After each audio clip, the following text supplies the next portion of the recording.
Hello everyone. Today we will discuss chapter 4, the Delhi Sultans from class 7th. Delhi, a city on the banks of river of Yamuna, became an important city only in the 12th century.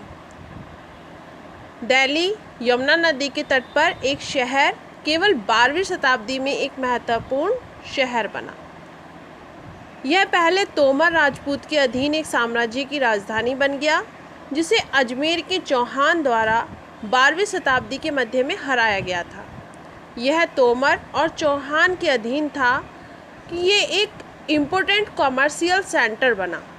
यहाँ पर बहुत सारे rich merchant, Jain merchant थे, जैन व्यापारी, धनी जैन व्यापारी शहर में रहते थे और उन्होंने कई मंदिरों का निर्माण भी किया।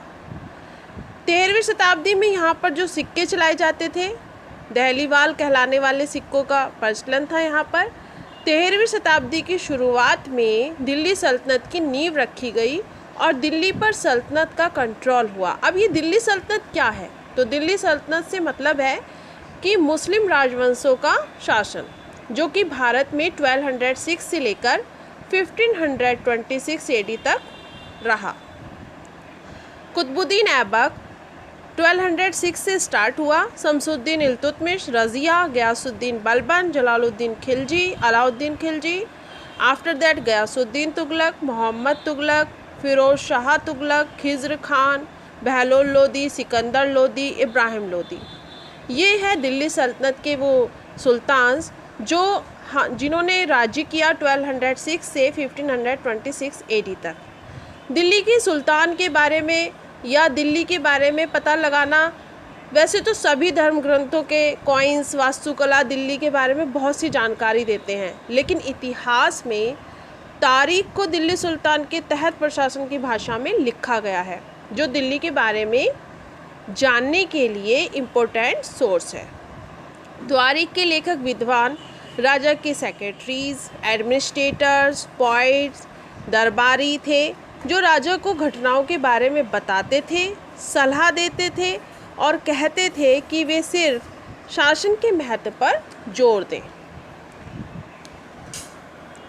The circle of justice Fakhre Mudabbir wrote in the 13th century, A king cannot survive without soldiers and soldiers cannot live without salary। यहाँ पर एक बात लिखी गई है, एक राजा सैनिकों के बिना सरवाइव नहीं कर सकता और सैनिक बिना वेतन के नहीं रह सकते। Salaries come from revenue collected from peasants, but peasants can pay revenue only when they are prosperous and happy। Salary कहाँ से आती है? किसानों द्वारा जो लगान दिया जाता है, लेकिन जब वे प्रॉस्पेरियस होंगे, हैप्पी होंगे, तभी वो अच्छे से लगान दे पाएंगे। This happens when the king promote justice and honest governance. और ये कब होगा? जब राजा न्याय और ईमानदारी शासन को बढ़ावा देता है। But the records and writing had some limitations. जो लेखक थे वो शहरों में रहते थे, बहुत कम गाँवों में, रूरल एरियाज़ में जाते थे, विज़िट करते थे। वो सुल्तान के बारे में अच्छा लिखते थे, जिससे कि उनको लगता था कि सुल्तान उनको इनाम देगा, और इनाम उनको मिलते भी थे। दिल्ली सल्तनत के विस्तार के लिए गैरिसन शहर से लेकर साम्राज्य तक की इसमें हम बात करेंगे। ये राइटर थे Alberuni. In the early 13th century there was a system of 45 towns. 13वीं शताब्दी की जो हम बात कर रहे हैं दिल्ली सल्तनत की, दिल्ली के सुल्तान की, उसमें 45 टाउन्स होते थे। अब ये 45 टाउन्स क्या है?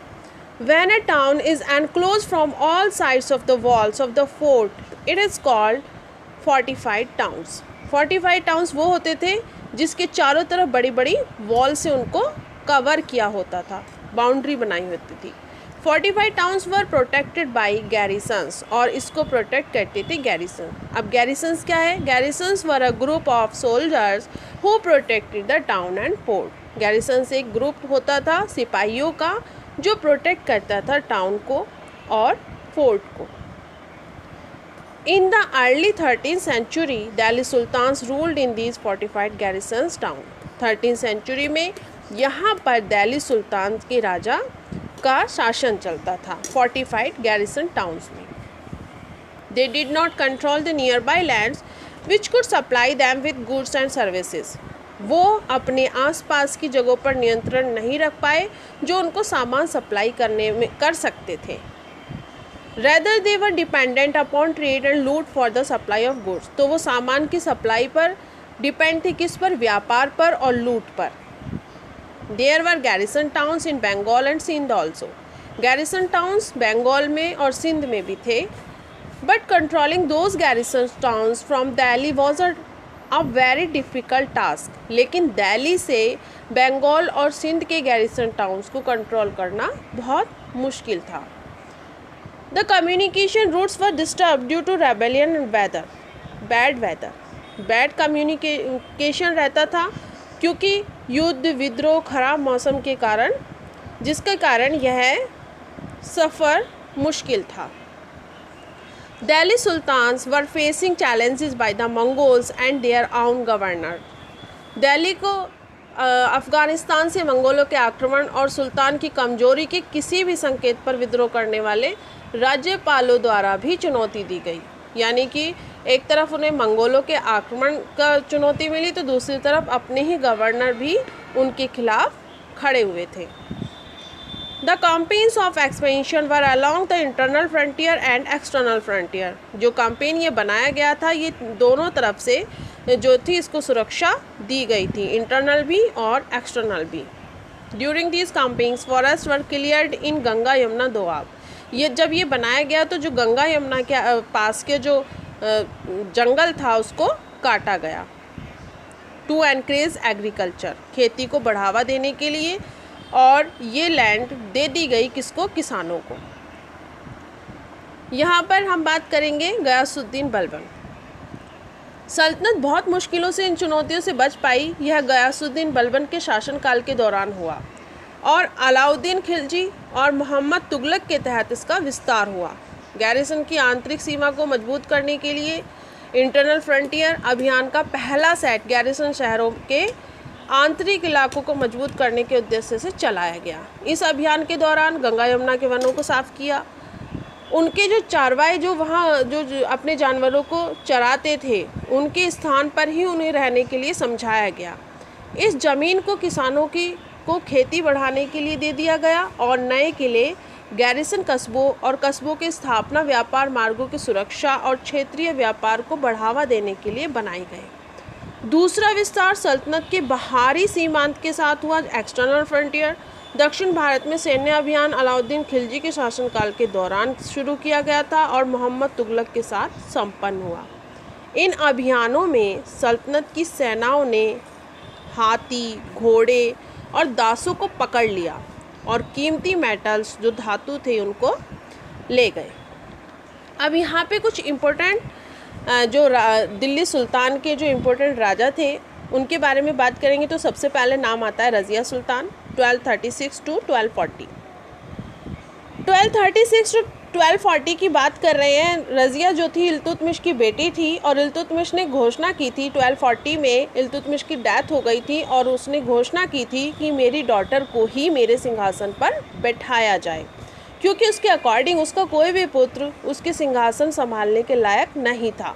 लेकिन उसके जो नॉबल्स थे, उसके जो इल्तुतमिश के दरबारी थे, जो उसमें रहते थे, जो उसको सलाह देते थे, तो उनको ये आइडिया पसंद नहीं आया।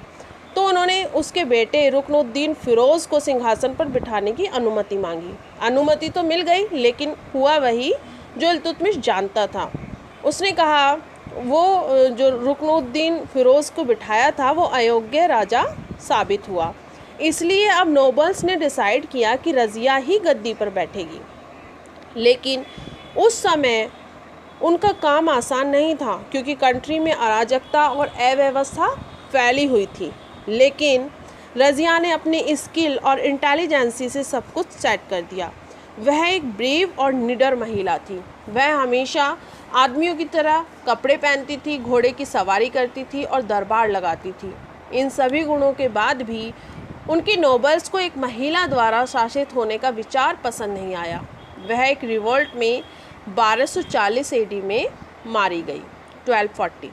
रज़िया की डेथ के बाद बहुत कम महत्वपूर्ण सुल्तान सत्ता में आए और सिवाय बलबन के जो मजबूत एक लोहा सुल्तान माना जाता है। Alauddin Khilji came to the throne in 1296 AD. 1296 AD में सिंहासन पर आसीन हुआ अलाउद्दीन खिलजी। अलाउद्दीन खिलजी दिल्ली में एक सक्सेसर रूलर साबित हुआ। वह एक ब्रिलियंट जनरल था, चतुर प्रशासक था और एक महत्वाकांक्षी एम्बिशियस रूलर था। उन्होंने पूरी दुनिया को जीतने व एक नए धर्म की स्थापना करने की शुरुआत की। सिकंदर महान के बराबर होने के लिए वह उत्सुक था। वह दक्कन में जाने वाला पहला मुस्लिम शासक था। एडमिनिस्ट्रेशन, ये सिक्के अलाउद्दीन खिलजी ने चलाए थे। अलाउद्दीन खिलजी की बाजार नियंत्रण काफ़ी फेमस रहा। उसके घोड़े, उसने बहुत अच्छे अच्छे घोड़े